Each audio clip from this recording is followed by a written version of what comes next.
Well, I really like to appreciate, can you guys see that okay? Professor's coming back out again. Obviously, this is supposed to be down, but hey, life happens, so we'll move on from that. This is my 2014 senior thesis. I'm proud to say it's finally here, but I'll be back to finish up a couple classes. So this is how it's going to work.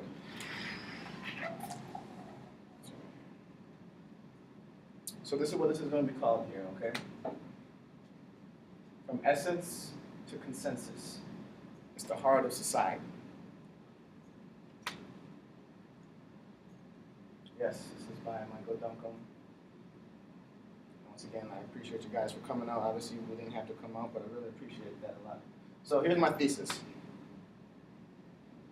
Well, you can tell this is not a compatible unbelief. Hopefully this will work out. But either way, this is based off the assumption, okay? I'm already making an assumption, I'm making a presumption that one has had a just upbringing. Now, what that means, obviously, they've had good morals, values, parents have taught them right, headed towards the right direction, which is obviously just principles. Cool.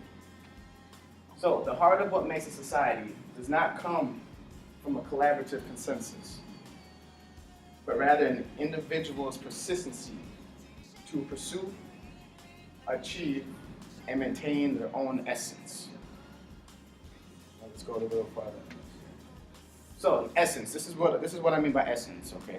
So, there are three parts: reason, purpose, fulfillment. Reason. This shall be understood as why we're born and the actions we choose.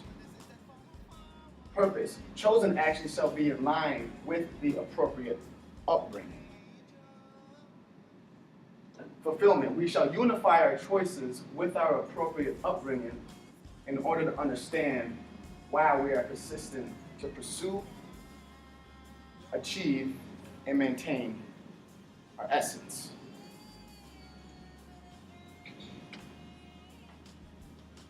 Essence. Let's take a look at an example. So this is really what I wanted to get at. Okay.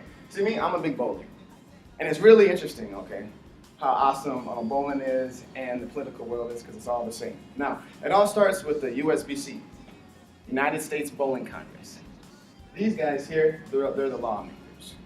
Obviously, you got the president, you got vice presidents, XYZ, yada, yada, yada. But then underneath them, there are representatives. Now, these guys are more so that you never deal directly with the USBC Bowling Congress, never. You only deal with representatives. But even below them, you have the directors. Representatives are the law executives. So those are the ones that are going to carry out the laws. Okay. Now the directors, in essence, law distributors. Now, these people, the USBC, located in Texas, actually. Now, the representatives, obviously, they're still there at headquarters. Now, our directors, they are located all around the U.S. So these are our law distributors. Now, underneath our law distributors and our directors, we have our associations. Here in Minnesota, we got what you call the Minneapolis Association and the St. Paul Association. Now, these are the law practitioners. So, the law that's created by the USBC is actually carried out by the associations. All right? Now, this is where it gets really awesome. Now, you have the bowling alleys, which I'm going to call them bylaw intermediates. We'll talk about bylaws in a second. Now, it's funny because, you bowl bowling leagues, XYZ. Now, bowling alleys have nothing to do with the law. They're actually just intermediates. Below that, though, this is where we get the leagues. Okay? In leagues, we get to create our own bylaws. And it's funny because when anything happens, they end up going back up here, but you still create your own bylaws. So I'm going to call them bylaw creators. Under the leagues, you have captains. You have each bowling team, so you got a league, you got X amount of bowling teams, everyone has a captain. Underneath there, we have the bowlers, our little guys. Now we are the bylaw participants. Bear with me for a second. So, in essence, before I give an objection, I want to go ahead and tell you what essence is. So, in essence, we are shall to maintain our own personal conduct, our own personal matter, our own personal well-being. reason, purpose, fulfillment. Now, if we do not obtain that essence,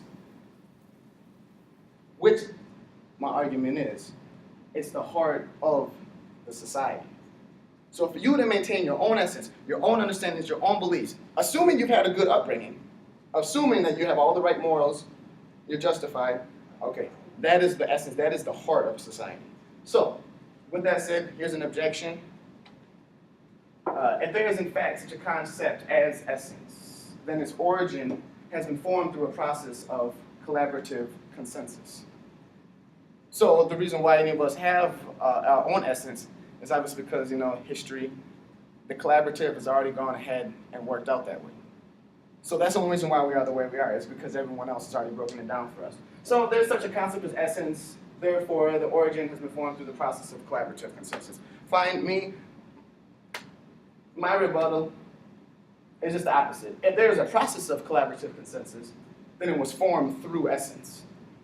There is a collaborative consensus, thus it was formed through essence. So in conclusion here, it may seem contradictory that once it's been formed, that it would naturally lead to a collaborative consensus.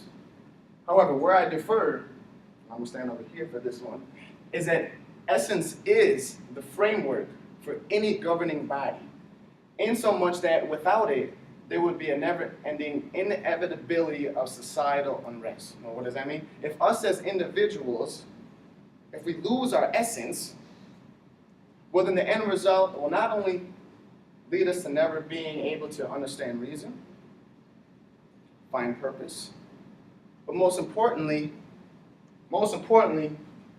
fulfill our upbringing, which that in itself would be an injustice to us all. So what I'm saying is, we hope that we all have this appropriate upbringing. And if our appropriate upbringing teaches us everything right, we can ourselves be ourselves.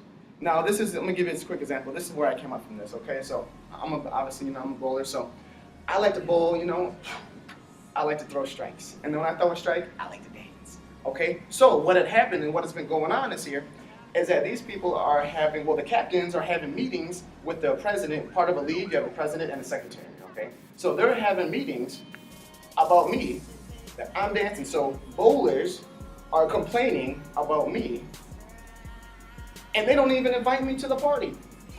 So the only thing I was saying is that if you're gonna have a congregational meetings, invite me to the party.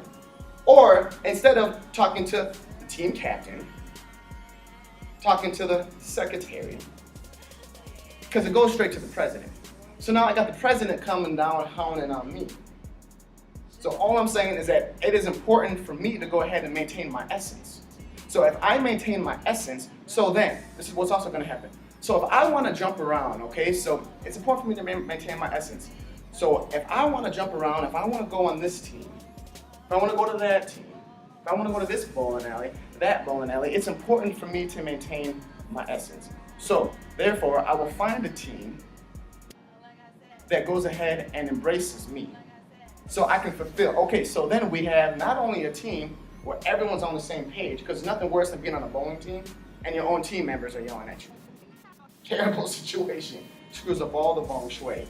So if that's the case, then we have all these individual teams. Imagine you got 24 teams, everyone has perfect camaraderie, good essence, everyone has their own individual essence. No, you don't technically need a captain because everyone's on the same page. Now, that creates a good league. That creates a functional league. If you create a functional league, then we can go ahead and we can move up. Then we go ahead and we help associations, and then we'll build up from that. So that's what I'm gonna leave it at.